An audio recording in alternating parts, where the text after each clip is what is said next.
이 시간 주시는 하나님의 말씀 요한계시록 3장 7절에서 13절까지 말씀입니다. 요한계시록 3장 7절에서 13절까지의 말씀, 신약성경 402페이지에 있습니다. 요한계시록 3장 7절에서 13절 말씀입니다. 제가 읽겠습니다. 빌라델비아 교회의 사자에게 편지하라. 거룩하고 진실하사 다윗의 열쇠를 가지시니 곧 열면 닫을 사람이 없고 닫으면 열 사람이 없는 그가 이르시되, 볼지어다 내가 내 앞에 열린 문을 두었으되 능히 닫을 사람이 없으리라.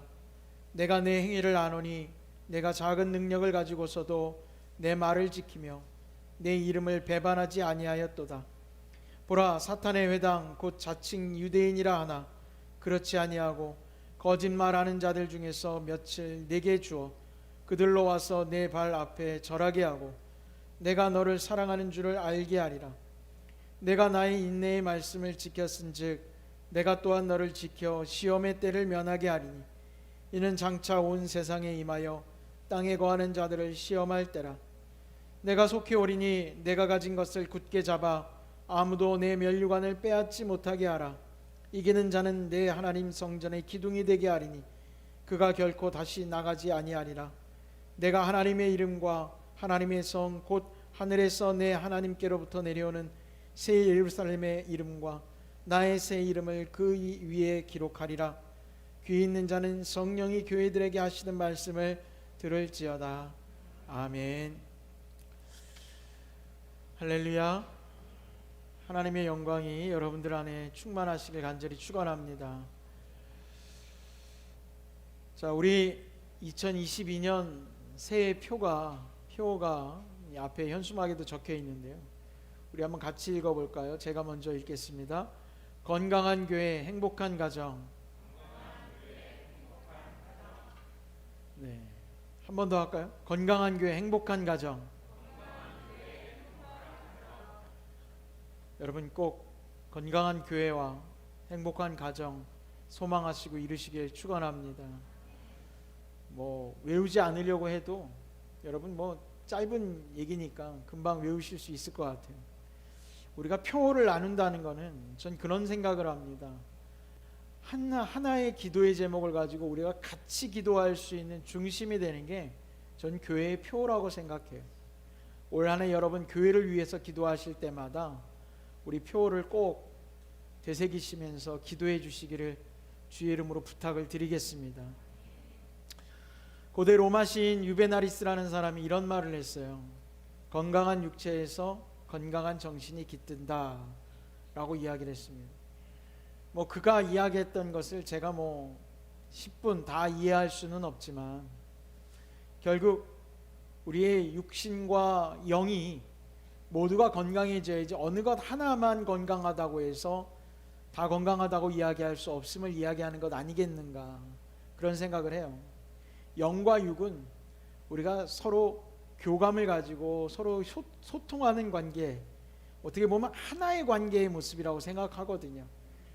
저는 이제 병원 신방을 가거나 환자들 신방을 갈 때마다 늘 느끼는 게, 참 믿음이 강하고 정말 누가 뭐라 그래도 흔들릴 것 같지 않던 믿음을 가졌던 분들도 육신의 연약함이 찾아오게 되면 믿음이 흔들리는 것들을 보게 돼요. 그런 걸 볼 때마다 참 저도 안타까운 마음도 갖게 되고 여러 가지 마음이 교차가 돼요. 그래서 기도할 때마다 꼭 잊지 않는 게, 주님, 육신의 연약함으로 우리 믿음의 연약함이 찾아오지 않게 해달라고 기도합니다. 결국 육신과 우리의 영은 하나로 이어져 있다라고 저는 보여지거든요. 그러니까 육신도 건강해야 될 것이고, 또 육신만 건강하다고 될 것이 아니라 우리의 영이 건강해야 됩니다.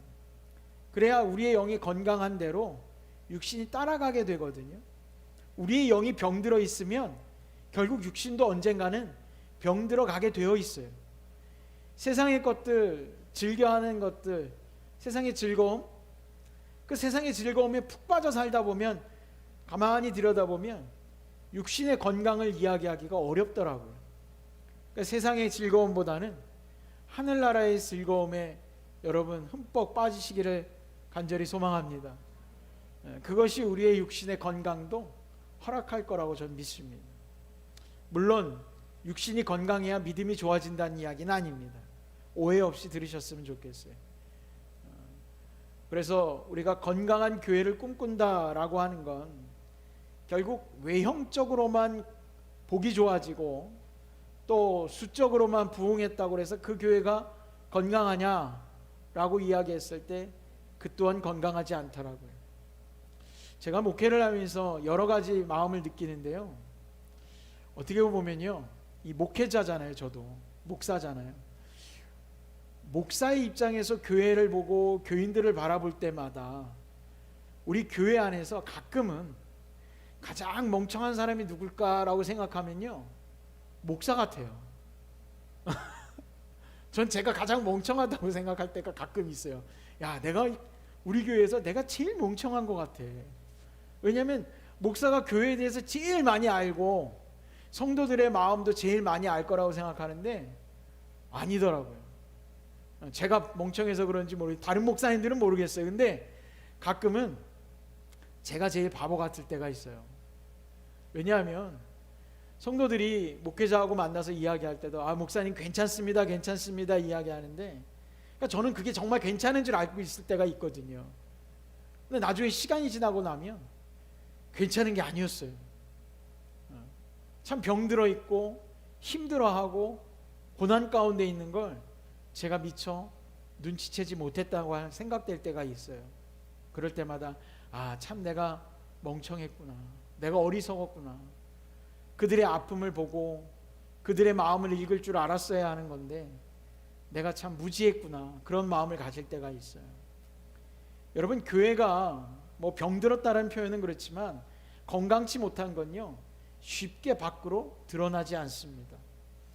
막 대형 교회들 이렇게 보면 부흥하고 건강하고 막 그럴 것 같잖아요. 그러나 요소마다 병들어 있는 부분들이 얼마나 많은지 몰라요. 건강치 못한 부분들이 얼마나 많은지 몰라요. 그런데 우리 가끔 그러잖아요. 우리 육신도 막 여기저기 쑤시고 아파요. 그리고 그렇게 쑤시고 아프다고 그럴 때마다 병원 갑니까? 그때마다 약을 먹어요? 그때마다 치료받아요? 그렇지 않아요. 그냥 뭐라고 생각하냐면 그냥 조금 있으면 낫겠지, 그냥 이러다 보면 말겠지. 그런데 시간이 지나면 정말 그러다가 말아요. 이러다 말아요. 그런데 실제는 그러다 만 게 아니라 이 아픔이 만성이 돼서 그냥 살아가는 거예요. 저희 부친이 일을 하시면서 어깨가 너무 아프다고 얘기를 하세요. 저도 어깨가 아파서 어깨 수술을 한 적이 있거든요. 회전근이 파열이 돼가지고 숟가락 한번 들기 힘들더라고요.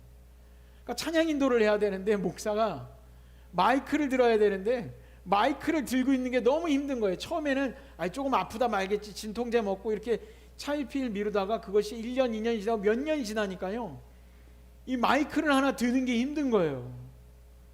그래서 오른손으로 안 들고 왼손으로 들기 시작했어요. 이상하더라고요. 오른손을 들 수도, 성도들하고 찬양 인도하면서 우리 손 들고 찬양하자 그러는데 나는 못 들겠어요. 발이 아파가지고. 그래서 수술해야겠다. 그래가지고 수술을 받은 적이 있어요. 지금은 뭐 다 정상적이지만 저희 아버님도 마찬가지예요. 어깨가 그렇게 아프시다 그래요. 아버지 병원 가세요. 병원 가세요. 나중에 더 크게 치료받지 마시고 조금 아플 때 병원 가세요. 아무리 얘기를 해도 안 가세요.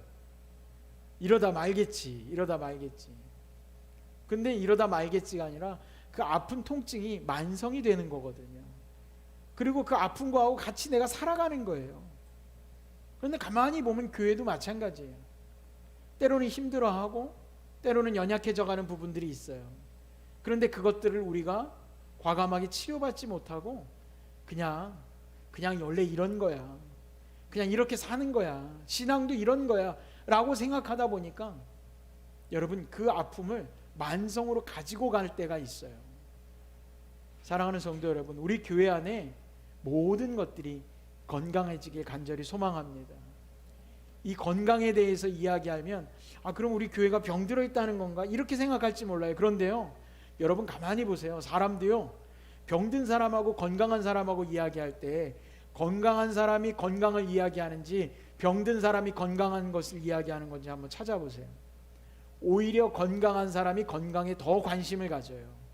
왜? 건강에 관심을 가지니까 그가 건강하게 있는 거거든요. 운동하는 사람들을 가만히 보면요, 운동 안 하는 사람은 운동에 대해서 이야기하지 않아요. 근데 원래 운동 열심히 하는 사람이 운동에 대해서 자꾸 이야기하고 더 운동하려고 애쓰게 돼 있어요. 저도 학교 다닐 때 공부하는 걸 보면요, 공부를 하려고 책상에 앉으면 공부할 게 왜 그렇게 많은지 몰라요. 근데 공부를 안 하고 그렇게 뭘 맞춰서 바라볼 때는 시험 기간을 앞두고 아 그래 뭐 국어는 이렇게 공부하면 되고 영어는 이렇게 하면 되고 머리로는 다 계산이 돼요. 그럼 공부할 거 별로 없네. 근데 막상 공부를 하면 공부할 게 양이 많아요, 적어요? 많아요. 많은 걸 알게 돼요. 그래서 저는 그래요. 건강한 교회가 건강한 교회를 꿈꾼다. 할렐루야. 그래서 한번 따라해 볼까요? 건강한 교회가 건강한 교회를 꿈꾼다. 아멘. 저는 그래서 우리 교회가 늘 건강한 교회를 꿈꾸는 교회가 되기를 축원합니다. 그러면 오늘 건강한 교회는 그럼 목사님 뭡니까? 라고 이야기하는데 요한계시록에 보면 7개 교회에 편지를 보내는 내용이 나옵니다. 근데 7개 교회에 편지를 보내는 때마다 그 교회의 그 편지의 첫머리가 뭐냐면 교회를 책망하는 일이에요. 내가 너에게 책망할 것이 있노라. 때로는 초심을 잃어버렸고 때로는 게으르고 때로는 세상에 빠져있고 악한 일을 도모하고 이런 교회들을 책망하며 편지를 보내요. 그런데 그 7교회 중에요, 오늘 나오는 빌라델비아 교회는 하나님께서 책망하시는 것이 아니라 칭찬하고 계십니다. 할렐루야. 하나님이 우리 개성교회에 편지를 보내신다면 여러분 칭찬받는 교회 되기를 바랍니다. 그게 건강한 교회 아닐까? 건강한 교회 뭐겠어요? 하나님을 기쁘시게 하는 교회가 건강한 교회 아니겠습니까? 그래서 오늘 빌라델비아의 교회에 보낸 편지를 보면서 도대체 우리가 그러잖아요, 공부 잘하는 아이들 비법이 뭐야? 음식 장사하는 사람들 왜 이렇게 저 집은 잘 되는 거야? 그 집의 식당의 비법이 뭐야? 비법을 알아야지 우리도 좀 뭔가 잘 될 거 아니에요, 그죠? 세상에 있는 다른 교회들 가서 벤치마킹 하겠다고 찾아가고 세미나하고 그게 아니라 성경에 칭찬받는 교회 빌라델비아 교회를 보면서 그럼 과연 우리가 어떻게 하면 하나님께 기쁨을 드릴 수 있는 교회가 되느냐, 또 하나님께 칭찬받는 교회가 되느냐, 건강한 교회가 되느냐, 우리가 함께 소망을 가져보길 바랍니다. 오늘 말씀에 보면 8절 말씀을 먼저 함께 볼까요? 거기에 이런 말씀이 나옵니다. 볼지어다 내가 내 앞에 열린 문을 두었을 때 능히 닫을 사람이 없으리라. 할렐루야. 야, 여러분 이 칭찬은요, 뭐 드라마에도 나온 거지만 정말 특급 칭찬입니다. 내가 내 앞에 열린 문을 두었을 때 능히 닫을 사람이 없도다. 여러분 하나님이 문을 여시면 세상에 그 어떤 것도 닫을 수가 없습니다. 그 열린 문으로 내려오는 축복을 누리시길 바랍니다. 그런데 그 문이 열리기 위해서 어떻게 해야 되느냐? 오늘 말씀에 보면 8절에 작은 능력을 가지고서도 내 말을 지키며 내 이름을 배반하지 아니하였도다. 여러분 빌립보서에 보면 사도 바울이 빌립보 교회에다가 편지를 보내면서 그들이 보냈던 연보에 대한 감사의 인사를 잊지 않습니다. 그런데 빌립보 교회는 부유한 교회가 아니에요. 재정이 넉넉한 교회가 아니에요. 그런데도 불구하고 그들이 보냈던 선교의 연보, 쉽게 말하면 선교 자금을 보내준 거거든요. 그것에 대해서 감사의 인사를 사도 바울이 잊지 않았어요. 여러분 오늘 말씀에 나오는 것처럼 작은 능력을 가지고서도 내 말을 지켰다라고 돼 있어요.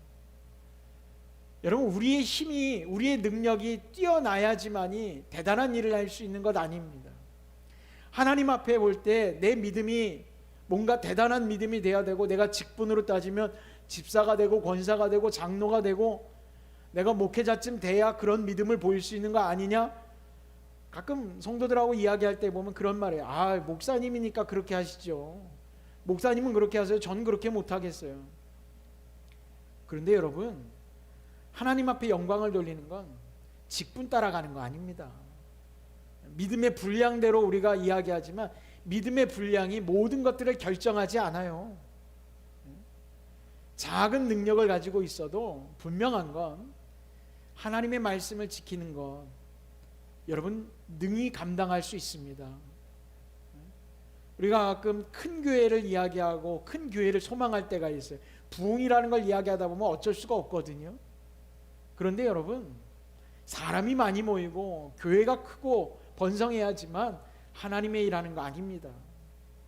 저는 이 코로나19를 경험하면서요, 오히려 대형 교회, 대형 모임, 많은 사람들이 모이는 것보단 이제는 정말 신실한 사람들이 모여서 예배하는 우리의 모습이 중요한 시대가 된 것 아닌가라는 생각을 많이 하게 됐어요.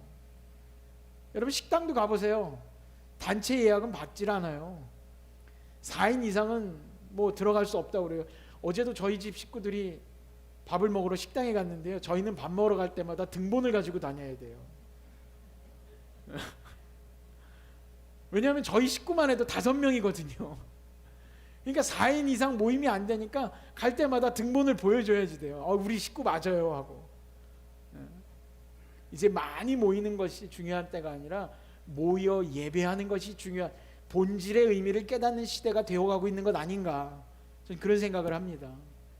오늘 주님이 말씀하셨던 것처럼 작은 능력을 가지고서도 내 말을 지켰다. 무엇보다 중요한 건 크냐 작으냐가 아니에요. 제자들도 이야기하잖아요. 주님, 하늘나라에서는 누가 큰 자입니까? 세상은 늘 뭐가 큰지, 누가 제일 앞섰는지 거기에만 관심을 가져요. 그러나 우리는 많고 적음에 관심 없어요. 예수님이 헌금을 드리는 사람들의 손길을 볼 때도 누구의 헌금이 가장 크다고 말씀하셨어요?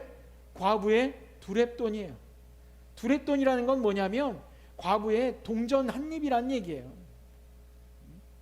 그러니까 두렙이라는 게 돈의 단위가 아니라 그냥 동전 얘기하는 거예요. 동전, 그 작은 거예요. 주머니에 있던 그 작은 동전 하나가 가장 큰 거라고 주님 말씀하셨어요. 우리 여러분 하늘의 눈으로 보세요. 교회도 보면 가끔 헌금을 많이 한 사람이 칭찬받아야 되는 것처럼 이야기할 때 있어요. 그렇지 않아요. 진실한 마음에서 드려지는 헌금이 하나님께서 기뻐하시는 헌금인 줄로 믿습니다. 그렇다고 그러면 헌금을 조금 하는 게 더 진실한가? 그렇게 어긋장처럼 듣는 사람은 없겠죠, 우리 교회 안에. 할렐루야. 우리가 마음을 들여서 하나님 앞에 드리는 헌신이 가장 아름다운 거예요. 아무개 집사님, 아무개 권사님 이거 하셔야 돼, 저거 하셔야 돼, 뭐 오더 내리고 명령 내릴 게 아니라 마음에 감동이 있고 하나님의 은혜가 있으면 여러분 못할 게 없습니다. 할렐루야. 하나님의 일을 감당하는 교회, 건강한 교회는요, 크고 놀라운 교회가 아니에요. 오늘 말씀에 있는 대로 작은 능력을 가지고서도 하나님의 말씀을 지키는 교회가 기뻐하시는 교회, 건강한 교회인 줄로 믿습니다. 자, 오늘 말씀을 통해서 빌라델비아 교회가 칭찬을 들었어요. 우리 그런 말 하죠. 칭찬은 고래도 춤추게 한다는 말을 해요. 고래가 춤추면 좀 곤란할 것 같긴 한데 칭찬이란 말이 그렇거든요. 여러분 이 빌라델비아 교회가 하나님이 칭찬하셨던 것처럼 여러분 좋은 걸 보면 우리 교회 성도들이 서로 칭찬할 수 있는 성도들이 됐으면 먼저 좋겠습니다. 그 칭찬이 차고 넘쳐야 돼요. 그러니까 서로가 칭찬하고 격려하고 권하고 기뻐하고 마음을 나눌 수 있는 일들이 교회 안에서 자꾸 일어날 때마다 여러분 그 교회는 건강해지게 되어져 있어요. 제가 이제 가끔 그 오은영 박사가 나와서 하는 이야기를 보고 그 오은영 박사가 쓴 책도 봤어요. 뭐 그 사람이 우리나라 모든 어린이들을 다 키우고 있다라고까지 누가 그런 얘기 하더라고요. 육아는 오은영 박사가 담당하는 것 같다라고까지 얘기하는데, 어쨌든 그 분야에서 그분 말고도 많은 분들이 노력하고 있는 것들은 있잖아요, 그죠? 전문가는 전문가더라고요. 그런데 늘 이야기하는 게 그래요. 아이들을 키울 때마다 마치 씨를 심고 화분에 물을 주는 것처럼 그런 마음으로 아이들을 키워야 된다는 이야기를 하더라고요.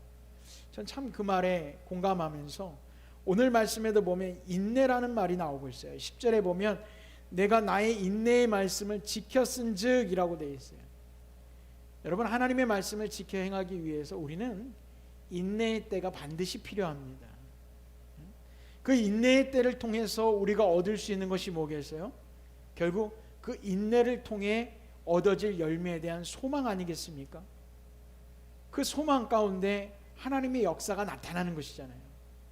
우리 교회가 또 꿈꾸고 있는 것들 많은 일들이 있어요. 그런데 그 중에 제일 중요한 건 우리가 보여야 되는 건 열정보다도 여러분 인내가 필요합니다. 하나님의 때를 기다릴 줄 알아야지 돼요. 제가 일전에도 말씀을 드렸지만 유대인들은 메시아를 기다리기를 수백 년을 기다렸어요. 그 수백 년을 기다려 마침내 예수 그리스도를 영접할 수 있는 기회가 주어지지 않았습니까? 우리에게도 그 때가 필요한 거예요. 하나님의 말씀을 지키기 위해서 지키며 인내하고 있는 모습, 그것이 바로 잘 지키는 거거든요. 화려하게 지키는 게 아니에요. 야, 나 여기 하나님 말씀 잘 지키고 있다, 이 사람들아 보아라, 내가 얼마나 하나님 말씀 잘 지키는지 떠드는 게 중요한 게 아니에요. 남들에게 보여주는 게 중요한 게 아니에요. 기다리고 인내할 수 있는 지킴이 있어야 된다는 거예요. 여러분 가운데 인내가 있기를 간절히 축원합니다. 그 인내를 통해서 하나님 역사하십니다. 뭐라고 역사하시냐면 10절에 내가 또한 너를 지켜 시험의 때를 면하게 하리니 이는 장차 온 세상에 임하여 땅에 거하는 자들을 시험할 때라 라고 되어 있습니다. 여러분, 우리가 잘 인내하면 하나님은 그 시험의 때를 우리에게 면하게 해주십니다. 시험의 때가 없는 게 아니에요. 누구에게나 주어집니다. 그러나 인내 가운데 우리는 그 시험의 때를 이겨나가게 되는 거예요. 건강한 교회는 어려움이 없을까요? 왜 없겠어요? 건강한 교회도 어려울 때가 옵니다. 힘든 때가 옵니다. 그러나 건강한 교회는 여러분 그 시험과 어려움의 때를 이겨낼 줄로 믿습니다. 우리가 면역력 그러죠. 뭐 어떤 사람이 면역력을 좋게 하려고 먹기도 하고 영양제를 먹기도 하고 음식도 먹고 운동도 하고 뭐 그러잖아요. 결국 건강한 교회는 그 면역력을 키워가는 거예요. 그러다 보면 어려운 때는 분명히 오게 돼 있어요. 그러나 그것을 어떻게 이겨낼 수 있는가? 저는 지난 1년간 우리 개성교회에 와가지고 목회하면서 참 어려운 때라고 하는 것, 힘든 시기라고 하는 것, 글쎄요, 여러분들은 어떻게 보실지 모르겠지만 저는 어렵지 않은 것 같아요. 이 정도는 아무것도 아닌 것 같아요. 힘들다는 것도 모르겠어요.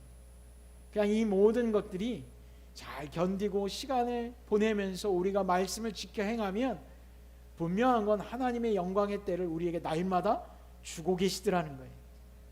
때로는 어렵지 않은가, 힘들지 않은가, 이 이야기를 입에 담을 때마다 그러나 어렵고 힘들다기보다는 하나님의 은혜요, 하나님의 감사가 아니겠는가.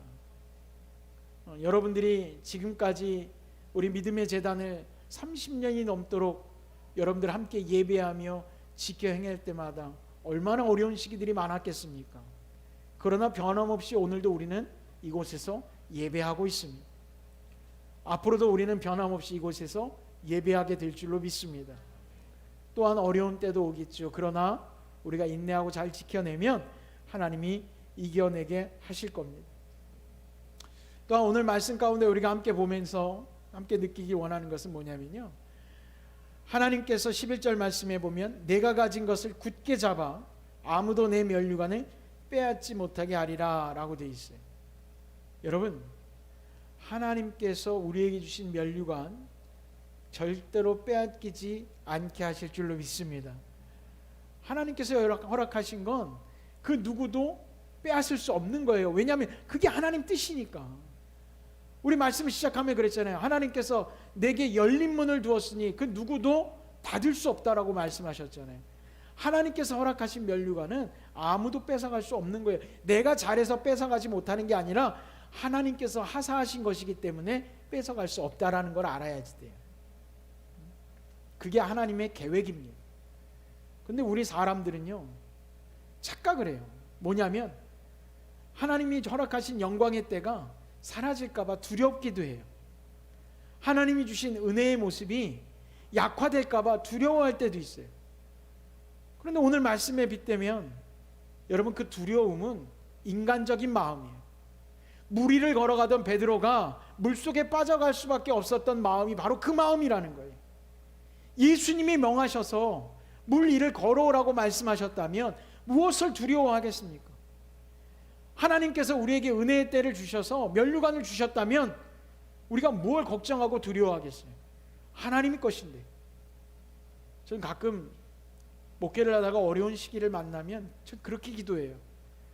하나님, 이 교회, 이 목회의 현장 제 것이 아니지 않습니까? 하나님의 교회 아닙니까? 하나님의 것 아닙니까? 저는 잠시 왔다 가는 점과 같은 사람이에요. 정말 나그네와 같은 인생 아니겠어요, 우리는? 여기를 부흥케 하시고 은혜 가운데 이끄시고 이 모든 것들은 하나님의 것인데 제가 뭘 어떻게 하겠습니까? 하나님이 하셔야지. 할렐루야. 우리가 어떻게 한다고 바뀌지 않아요. 하나님이 여시고 하나님이 만드시고 하나님이 이루셔야지 돼요. 우리에게 주신 면류관 절대로 빼앗기지 않는다는 사실도 여러분 꼭 기억하셨으면 좋겠어요. 자, 그래서 오늘 말씀 가운데 12절에 하나님 이렇게 말씀하셨어요. 이기는 자는 내 하나님의 성전에 기둥이 되게 하리니. 참 생각만 해도 가슴 뛰는 얘기입니다. 하나님의 성전에 기둥이 된다라고 하는 것. 여러분, 그 기둥이 되는 교회는 크고 화려하고 놀라운 교회가 아닙니다. 바로 말씀을 지키고 인내하는 교회, 건강한 교회, 바로 우리 교회가 될 줄로 믿습니다. 이제 우리가 건강한 교회를 꿈꾼다고 이야기합니다. 모든 것들은 하나님의 계획 가운데, 하나님의 말씀 가운데, 하나님의 뜻 가운데 하나님이 여시고 면류관도 주시고 또 기둥이 되게 하시고 하나님이 역사하셔요. 이건 교회뿐만 아닙니다. 여러분의 가정도 동일합니다. 자, 이제 우리가 이 한 해를 보내면서 무엇을 가지고 이 한 해를 이겨낼 것인가, 견뎌낼 것인가 고민할 때마다 여러분, 화려한 것, 내 능력이 있어서 아닙니다. 오직 주님의 계획 가운데 순종하고 주님의 말씀을 따라가고 인내하고 그 자리를 지킬 때 하나님 역사하실 겁니다. 우리 교회에 보면요, 제가 몇 달 동안 이제 지난 1년 가까이 목회하면서 느끼기에는 어떤 분도 그 얘기 하시더라고요. 목사님, 우리 교회는 정말 소수 정예처럼 재주 있는 사람들이 곳곳에 한 명씩 있어요. 근데 정말 그 말이 사실인 것 같아요. 뭔가가 필요할 때마다 성도님들이 나타나서 그 일을 마무리 져요. 얼마나 감사한지 몰라요. 여러분, 이게 얼마나 하나님의 능력이 아니고 하나님의 은혜가 아닐까, 그런 생각을 해요. 각자의 자리에서 그 자리를 지키고 하나님께 영광을 돌리는 것. 여러분 한 사람이 건강해지면 교회가 건강해질 겁니다. 여러분 한 사람의 믿음이 굳건히 서면 우리 교회 안의 믿음이 굳건히 설 거라고 저는 믿습니다. 여러분, 올 1년 건강한 교회가 되길 위해서 먼저 꿈꾸십시오. 저는 건강한 교회 가운데 목회하는 목회자를 꿈꾸겠습니다. 여러분들은 건강한 교회 가운데 건강한 성도를 꿈꾸십시오. 우리가 함께 하나님의 은혜 가운데 행복한 1년, 복된 1년 이루어갈 수 있기를 주의 이름으로 간절히 축원합니다. 기도하겠습니다.